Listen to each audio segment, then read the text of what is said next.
Hello viewers, welcome to Review on Point. Today I'm going to talk about drama serial Kabli Pulao, episode number 16. So let's start. Starting में हमने देखा कि हाजी साहब जो हैं वो अपने दुकान पे आए हैं काफ़ी अरसे के बाद और उन्होंने दुकान को देखा है खाली क्योंकि यहाँ पर कयूम बैठता होता है और आई गेस कि कयूम की डेथ के बाद अब ये फ़र्स्ट टाइम आए होते हैं तो उनके लिए ये काफ़ी मुश्किल होता है। जब वो घर जाते हैं परेशान हाल तो बैठते हैं। बरबीना अपने ख्यालों में गुम होती है तो बरबीना को कहते हैं कि आज का दिन बहुत मुश्किल था, लेकिन बरबीना नोटिस नहीं करती। फिर वो बरबीना एकदम चौंक के उन्हें बोलती है आप कब आए, तो वो उसको भांप लेते हैं कि ये अपने किसी ख्यालों में गुम है। बरबीना की एक ही बात होती है कि मुझे यहाँ से जाना है, मुझे पिंडी जाना है, हम कब पिंडी जाएंगे। जिसके ऊपर हाजी साहब उसको मना करते हैं कि हम यहाँ पे इन्हें ऐसे छोड़कर किस तरह जा सकते हैं। हाजी साहब को भी पता है कि वो अपने घर वालों को अकेला छोड़ के अब किस तरह जाएंगे। तो वो वहाँ से बरबीना जो है हाजरा से भी बात करती है और हाजरा को सारी बात बताती है। हाजरा कहती है कि मैं कोई बात करके देखूं, लेकिन वो मना कर देती है हाजरा को। हाजी साहब के पूछने पर कि इशू क्या है, तुम्हें किसी ने कुछ कहा है, तो वो उनको ढके छुपे अल्फाज में बता देती है कि वो गफ़ार की वजह से यहाँ नहीं रहना चाहती और वो यही कहती हैं कि आप क्यों वेट कर रहे हैं कि कोई मुझे कुछ कहे तो हम यहाँ से जाएँ। एनीवे जो हाजी साहब होते हैं नेक्स्ट डे वो गफ़ार से बात करते हैं कि तुम्हें जितने भी पैसे चाहिए अपने घर की मरम्मत के लिए तुम वो लो और यहाँ से जाओ। और हाजी साहब इस दफ़ा काफ़ी सख्त एक्सप्रेशन के साथ उससे बात करते हैं। ये सब कुछ बरहान भी देख रहा होता है क्योंकि बरहान अब हाजी साहब का राइट हैंड बन चुका है। उधर से हाजी साहब जब घर आते हैं तो सर दर्द की बात करते हैं कि उनके सर में दर्द है। बरबीना कहती है कि खाना लेके आती हूँ, आपको भूख लग रही होगी, लेकिन वो खाना नहीं खाते और उसको मना भी कर देते हैं कि मेरा सर ना, तो बहुत उससे नाराज़ होते हैं कि तुमने हाजरा को मुझसे कॉल क्यों करवाई, मतलब मुझे कॉल क्यों करवाई, हाजरा ने उन्हें क्यों कॉल की, तुम खुद भी कह सकती थी। बरबीना उन्हें कहती है कि मैंने आपको कहा था, आपने सुनी नहीं मेरी बात। दूसरी तरफ गफ़ार ने पैसे तो ले लिए हाजी साहब से, लेकिन यहाँ पे वो अपनी बीवी को समझाता है कि बरबीना जाएगी तो उसके पीछे हाजी साहब भी चले जाएंगे और फिर इस घर को कौन देखेगा, तुम और मैं ही देखेंगे ना, यहाँ पे कयूम तो है नहीं। दूसरी तरफ हाजी साहब अपने घर वालों से भी, यानी कि अपनी भाभी से आयशा से बात करते हैं बरबीना के बारे में, क्योंकि बरबीना उन्हें कह देती है कि तुम्हारे घर वाले मुझे कातिल समझते हैं कयूम का। एक वजह ये भी है यहाँ से जाने की। तो वो फिर आते हैं फाइनली इन लोगों से बात करने और उसे अपना पर्सपेक्टिव समझाने की कोशिश करते हैं कि हम तुम तो मिलजुल के रह सकते हैं, लेकिन बरबीना जैसी औरतें या तो रहती हैं या नहीं रहती। तो आयशा उनके मुंह पे दो टोक अल्फाज में कह देती है कि ठीक है फिर ना रहे वो यहाँ पे, मतलब आप उसको जाने दें या आप उसे यहाँ से लेके चले जाएं, वो मत रहे हमारे साथ। लेकिन हाजी साहब यहाँ पे मतलब उनको नहीं कर पाते इस तरह से बात अपनी समझा पाते, लेकिन वो समझ जाते हैं ये बात कि शायद ये घर वाले स्पेशली आयशा नहीं एक्सेप्ट करेगी बरबीना को यहाँ पे। फिर वो बरबीना को जाके कह भी देते हैं कि चलो ठीक है, फिर तैयारी पकड़ोगे थी सूरत, अगर तुम यहाँ नहीं रह सकती तो फिर चलते हैं यहाँ से, चले जाएंगे हम। अ, उसी रात बरबीना को जब वो ये बात कर देते हैं तो वो जाती है ऊपर बरान के पास और हाथ में अपने खंजर लेके जाती है और फिर उसको वो कहती है कि उठो उठो निकलो यहाँ से जाओ, मतलब उसको वो प्रेशराइज़ कर रही होती है कि तुम अब यहाँ से निकलो। वो उसको यही कहती है कि तुम यहाँ क्या करने आए हो।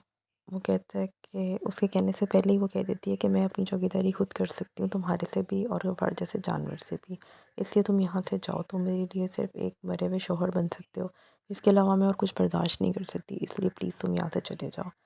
वो उसे कहती है कि अगर तुम यहाँ से ना गए, मतलब उसे हरास ही एक तरह का कर रही होती, धमका रही होती है, तुम यहाँ से ना गए तो मैं तुम्हें इस चाकू से मारूंगी, मार दूंगी। लेकिन इन द एंड वो ऑपोजिट डायरेक्शन पे चली जाती है कि अगर तुम यहाँ से ना गए तो मैं अपने आप को मार दूंगी, जिसके ऊपर फरहान के पास कोई जवाब नहीं बचता और उसके एक्सप्रेशन से ऐसे ही लगता है उस वक्त कि ठीक है वो हार मान गया, उसकी बात मान गया। क्योंकि हमें भी पता है और उसको भी पता है बरबीना का कैरेक्टर, जो कि एक पाकिस्तानी नहीं है औरत, फरहान मान जाता है उसकी बात इस वजह से क्योंकि उसे भी पता है कि ये कितनी स्ट्रॉन्ग औरत है, जो कह रही है वो शायद भी कर भी जाए। और बरबीना यहाँ पे फरहान के सामने बिल्कुल बहादुर और निडर खड़ी होती है उसे ये कहने के लिए तुम यहाँ से जाओ। अगर एक पाकिस्तानी कैरेक्टर हमें ये दिखाया गया होता बरबीना का, तो ऑब्वियसली हम अप्रिशिएट तो ज़रूर करते इतनी स्ट्रॉन्ग वुमन को, लेकिन एक्सेप्ट ना करते, क्योंकि सोसाइटी में इस तरह की औरतें कम ही देखने को मिलती हैं। And well played by both of them. बारान और बरबीना दोनों के एक्सप्रेशंस और एक्टिंग लाजवाब है हर एपिसोड की तरह। खैर फिर बाद में हमने देखा कि आयशा बैठी होती है, कुछ गुमसुम सी बैठी होती है। बरबीना गुजरती है तो वो बरबीना को बहाने से कहती है कि मेरे सर में तेल लगा दो। बरबीना उसके सर में तेल लगाना शुरू करती है तो आयशा उसके सामने अपनी सारी बात करती है, अपने बाप को याद करती है और कहती है कि वो तुम्हें भी बहुत याद करता था। फिर वो उसको यही कहती है कि जैसे बहुत याद कर रहे और वो याद ना करे वापस तो नफ़रत सी हो जाती है। सारी बात सुनने के बाद बरबीना उसको सारी हकीकत बता देती है गफ़ार की। यहाँ पे बरबीना ने अच्छी गेम खेली है, मतलब वो उसको गफ़ार ने उसके साथ जो किया होता है वो सब कुछ सच सच बता देती है और उसको कहती है हम मतलब बाद में जो कन्वर्सेशन इसकी बयान के साथ होती है उसके अंदर हम देखते हैं कि वो उसको कन्विंस करती है कि तुम कन्विंस करो हाजी साहब को कि मैं यहाँ पे ना रहूँ। उसके बाद बारात को देखा हमने कि वो अपना सामान उठाकर जा रहा होता है। रमशा उसे रोक लेती है और अपनी अम्मी को और बहन को बुला लेती है कि देखो ये मस्तक यहाँ से जा रहा है। बहरहाल सारे उसे रोकने की कोशिश करते हैं, लेकिन जब बरबीना आती है सारे सीन को देखती है तो उसे कहती है कि हाँ अपना घर छोड़ के कोई नहीं जाता तो तुम मत जाओ, मतलब ये इनडायरेक्टली बोलती है उसको। और फिर वही होता है कि बारात नहीं जाता, लेकिन बाद में वो उससे पूछता है जब ये दोनों अकेले किचन में काम कर रहे होते हैं कि मैं तुम्हारा, जैसे कि वो पहले भी कह चुका है कि मैं तुम्हारा नौकर तो नहीं हूँ। तो वो उसको पूछता है कि मतलब पहले ये क्या तरीका है कि मतलब पहले कहती हूँ कि जाओ, फिर अब जा रहा था तो अब रोक लिया है। तो फिर वो उसे कहती है कि मैंने आयशा को सब कुछ बता दिया है। तो वो हैरानगी से देख के कहता है कि हमारे बारे में भी? वो कहती है नहीं, अब ये नहीं बताया, गफ़ार के बारे में बताया कि उसने मेरे साथ क्या किया और उसको ये कहा कि मेरा दिल नहीं लगता यहाँ पर और अपने कमरे से खौफ आता है।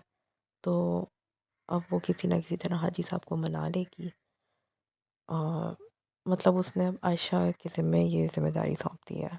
आयशा को भी अब बात क्लियर है। पहले वो बरबीना को ज़िम्मेदार समझ रही थी, अपने बाप का कातिल समझ रही थी, लेकिन अब उसे पता है कि चक्कर कोई और ही था। और अब वो बहाने से हाजी साहब से बात करती है खुद से और हाजी साहब को कहती है कि मैं आपके गले लग के रोना चाहती हूँ। यानी कि वो उनको कहती है कि हमारा रिश्ता पहले जैसा हो सकता है, लेकिन मेरी 2 शर्तें हैं, जिसमें से पहली शर्त तो उसकी ये होती है कि बरबीना को इस्लामाबाद भेज दिया जाए। वेल प्लेड बरबीना, उसने बहुत अच्छी गेम खेली है और मतलब उसको पता है कि यहाँ पे मज़दक की अब ज़रूरत है, क्योंकि यहाँ पे क़याम नहीं है और यहाँ पर वो नहीं फ़ेस कर सकती। बेसिकली वो बारान को फ़ेस नहीं कर सकती। गफ़ार का तो शायद एक बहाना है जो कि बहुत स्ट्रॉन्ग बहाना है, लेकिन कहीं न कहीं ये भी चक्कर है कि वो नहीं अपनी शादी ख़राब करना चाहती, या कम से कम वो बारान को नहीं फ़ेस करना चाहती। तो लेट्स सी कि अब आगे चल के बरबीना की ज़िंदगी में क्या कुछ होगा अगर ये इस्लामाबाद चली जाती है, जो कि जाएगी नहीं। आई डोंट नो ये किस तरह से रुकेगी, मगर अगर इस्लामाबाद चली जाती है तो फिर किस तरह से स्टोरी आगे बढ़ेगी, और अगर ये नहीं जाती तो फिर क्या रीज़न हो सकती है कि वो नहीं जाएगी। बीच में एक बहुत ही छोटा सा सीन हमने शमीम और इलियास का भी देखा, जहाँ पे वो उसको बताता है शमीम को कि मैं एसएचओ बन गया हूँ, और शमीम उसको अभी भी कहती है कि तुम बहुत बेगैरत हो। तो ऐसा लग रहा है कि जैसे इस सीन की भी कोई ना कोई रेलेवेंस होगी आगे। तो let's see, wait and watch के आगे किस तरह से स्टोरी आगे बढ़ती है। लेकिन स्टिल आई कैन से कि बहुत इंट्रीगिंग है। अभी तक 16 एपिसोड के होने के बावजूद भी बहुत इंट्रीगिंग है स्टोरी। आपको वेट होता है कि अब नेक्स्ट बरबीना की ज़िंदगी में क्या होगा। Till then you guys subscribe my channel, keep sharing, keep watching, thank you, take care.